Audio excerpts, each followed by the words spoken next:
नमस्कार, आप देख रहे हैं टीपीवी न्यूज और आज स्टूडियो की खास मुलाकात प्रोग्राम में आज हमारे साथ शामिल है राजस्थान प्रदेश से एनएसयूआई अध्यक्ष अभिषेक जी चौधरी। आपका बहुत बहुत स्वागत है हमारे स्टूडियो में।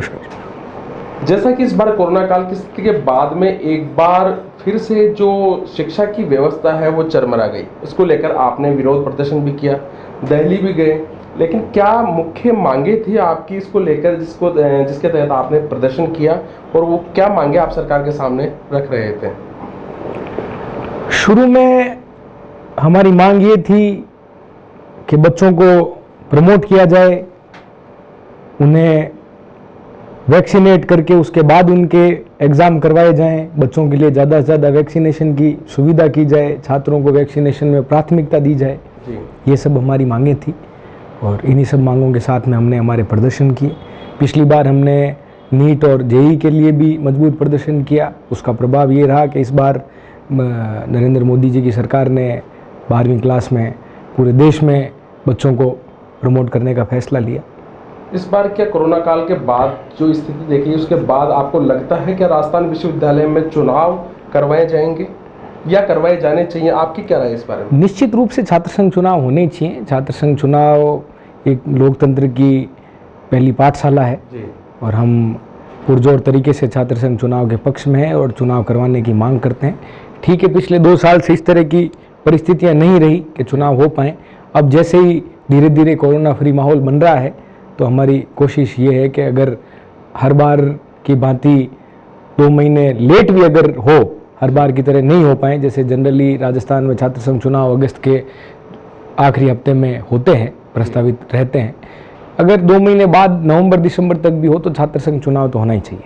जी, जैसा कि अभी जो स्थिति है, स्थिति को देखने के बावजूद चूंकि बात करेंगे हम सिर्फ कोरोना की समय, क्योंकि कोरोना काल के बाद में स्थिति जो चरमराई है, शिक्षा का जो लेवल है वो बिगड़ा है। साथ ही साथ इस बार जो बच्चों को प्रमोट किया गया है तो प्रमोट के बाद की स्थिति क्या रहेगी? या उच्च जो फर्स्ट ईयर के जो स्टूडेंट्स हैं उनको प्रमोट कर दिया, सेकंड ईयर के कर दिया, लेकिन जो फाइनल ईयर के जो स्टूडेंट्स हैं उनको लेकर क्या रणनीति है या उनको भी प्रमोट किया जाना आवश्यक है? नहीं, फाइनल ईयर के तो सुप्रीम कोर्ट की ये गाइडलाइन आ गई कि भाई फाइनल ईयर के बच्चों के एग्ज़ाम लिए जाने चाहिए। इसी गाइडलाइन के अनुसार पिछली बार भी सरकार को एग्ज़ाम लेने पड़े। सरकार ने बहुत अच्छा प्रबंधन पिछली बार भी किया, मैनुअली एग्ज़ाम हुए बच्चों के और कहीं किसी भी तरह की कोई शिकायत, किसी भी तरह की कोई परेशानी पूरे प्रदेश में कहीं नहीं आई। इस बार भी यही स्थितियां हैं कि फाइनल ईयर के एग्ज़ाम सरकार करवा रही है और उसके लिए जो भी सरलतम तरीके से एग्ज़ाम करवाए जा सकते हैं वो व्यवस्था सरकार के दिशा निर्देशों के माध्यम से विश्वविद्यालय कर रहे हैं। फर्स्ट ईयर के बच्चों को ज़रूर प्रमोट किया है। अभिभावकों की मांग रहती है कि इस बार जो फीस है उसमें कुछ प्रतिशत छूट दी जानी चाहिए और दिया जाना भी आवश्यक है, क्योंकि एक लंबे समय से जो यूनिवर्सिटीज़ है, कैंपस है, कॉलेजेस वगैरह है वो भी बंद पड़े। इसके बाद क्या जो छूट के लिए आपने मांग रखी थी वो कहाँ तक जाएगी और कितनी छूट लगभग विद्यार्थियों को मिलनी चाहिए? छूट के लिए हमने मांग भी रखी। हमारी मांग को चाहे शिक्षा मंत्री गोविंद सिंह डोटासरा साहब हों या उच्च शिक्षा मंत्री भंवर सिंह जी भाटी साहब हो, सब ने हमारी मांग को जायज़ माना और उन्होंने अपने कार्य क्षेत्रों में इस बात के दिशा निर्देश भी दिए और कई जगह उनके दिशा निर्देशों का प्रभाव भी देखने को मिला। जैसा कि आपके बारे में एक वाकया हमने पढ़ा था कि आपने दिल्ली में एक बार 2019 में मेट्रो जो रेल है उसे रोककर भी प्रदर्शन किया था। वो क्या मुख्य मुद्दा था? उस वक्त हमारी जो मांगे थी वो दिल्ली विश्वविद्यालय के छात्रों से जुड़ी हुई मांगे थी और लगातार केंद्र की सरकार जो है वो मेट्रो का जो फेयर है उसे बढ़ा रही थी, किराए को बढ़ा रही थी और जिसका विश्वविद्यालय में पढ़ने वाले छात्रों को, दिल्ली प्रदेश में रहने वाले आम आदमी को बहुत ज़्यादा उसका नुकसान उठाना पड़ रहा था। उसके खिलाफ हमने ये प्रदर्शन किया था। आखिरी सवाल मैं करना चाहूँगा आपसे कि इस बार अगर इलेक्शन होते हैं तो एनएसयूआई किस तरीके से अपना पैनल तैयार करेगी या क्या रणनीति रहेगी एनएसयूआई की कि वो इस बार जो रिकॉर्ड मतों से जीत हासिल करने की ओर अग्रसर हो, या क्या मुख्य रणनीति रहेगी इस बार इलेक्शंस को लेकर अगर इलेक्शन होते हैं तो? मैं आपको बताना चाहूँगा कि चाहे छात्र संघ चुनाव हो या ना हो, भारतीय राष्ट्रीय छात्र संगठन हमेशा से छात्रों के प्रति समर्पित रहा है, छात्रों के प्रति अपने दायित्वों को, अपनी जिम्मेदारियों को समझता है। पिछले 2 साल से जो माहौल देश में बना हुआ है, केंद्र की सरकार जहां लगातार छात्रों को ऐसे विपरीत माहौल में एग्ज़ाम के लिए बार बार उन्हें मजबूर कर रही है परीक्षाएं देने को, उन परिस्थितियों में देश में सबसे पहले अगर कोई छात्रों को प्रमोट करने की व्यवस्था की मांग अगर किसी ने करी तो वह एनएसयूआई ने की। और इन लगातार 2 सालों में हम जानते हुए कि भाई आगे भी छात्र संघ चुनाव होने की कोई संभावना नहीं है, चुनाव नहीं होंगे, उसके बावजूद एनएसयूआई घरों में नहीं बैठी, लगातार अपनी जिम्मेदारियों को समझते हुए लगातार कामकाज किया। और यही हमारी रीति नीति है, छात्रों से जुड़ी हुई जो मांग है, छात्रों के जो मुद्दे हैं उनके ऊपर मजबूती से काम करें, उन्हें मजबूती से उठाएं। इन्हीं मुद्दों के आधार पर हम छात्र संघ चुनावों में छात्रों के बीच में जाएंगे और हमें पूरी उम्मीद है कि हमें भरपूर समर्थन मिलेगा।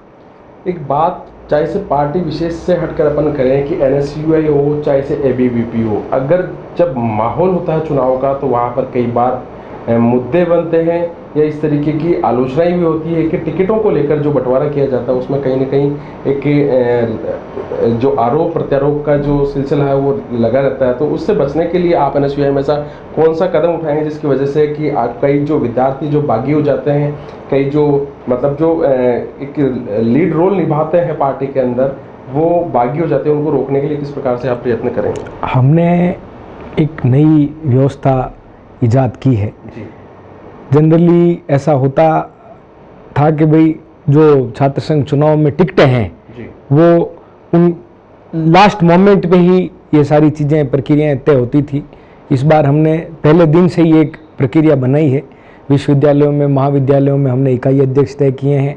हर जिले में जो जिला अध्यक्ष होंगे उन्हें शुद्ध रूप से इस बात की जिम्मेदारी दी जाएगी, जो भी चुनाव लड़ने योग्य व्यक्ति हैं उन्हें समय पे शॉर्ट लिस्ट करें, उन्हें समय पे शॉर्ट लिस्ट करके पूरी एक अपनी स्ट्रेटेजी तैयार करें, किस आधार पर वो चुनाव लड़ाएंगे।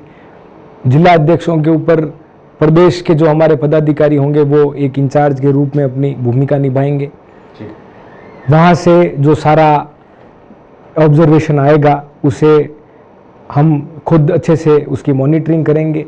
फिर प्रदेश अध्यक्ष के भी ऊपर एक प्रदेश प्रभारी की व्यवस्था हमारे छात्र संगठन में है, उसके ऊपर राष्ट्रीय अध्यक्ष की एक व्यवस्था हमारे छात्र संगठन में है।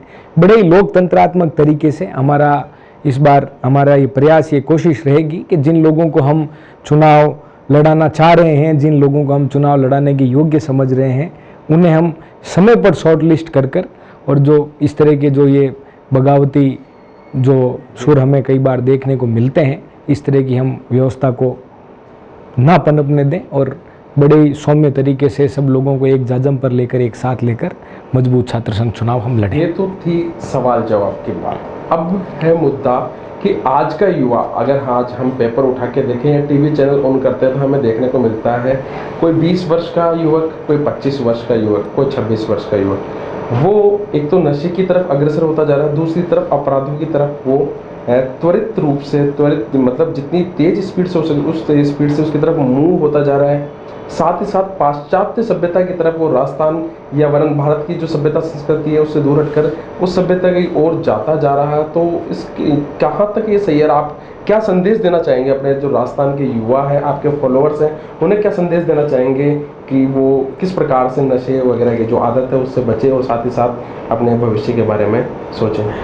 मैं प्रदेश के सभी युवाओं से, प्रदेश के छात्र शक्ति से ये अपील करता हूँ कि उन सब लोगों के कंधों पर एक मजबूत भारत के निर्माण की, एक मजबूत राजस्थान के निर्माण की जिम्मेदारी है।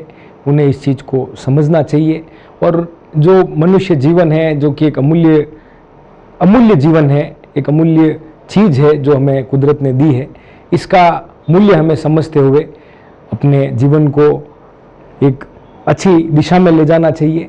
और जहाँ तक बात नशे की, जहाँ तक बात क्राइम की है, तो मैं मेरे सभी युवा साथियों से, छात्र साथियों से मैं ये अपील करता हूँ कि जितना हो सके अपने आप को आध्यात्म से जोड़ने का प्रयास करें। आध्यात्म से जब हम जुड़कर चलते हैं तो कहीं ना कहीं हम हमारी संस्कृति का तो प्रतिबिंब देते ही हैं, उसके साथ हमें कहीं ना कहीं ये ताकत मिलती है कि हम किसी गलत रास्ते पर अपने आप को जाने से रोक सकें।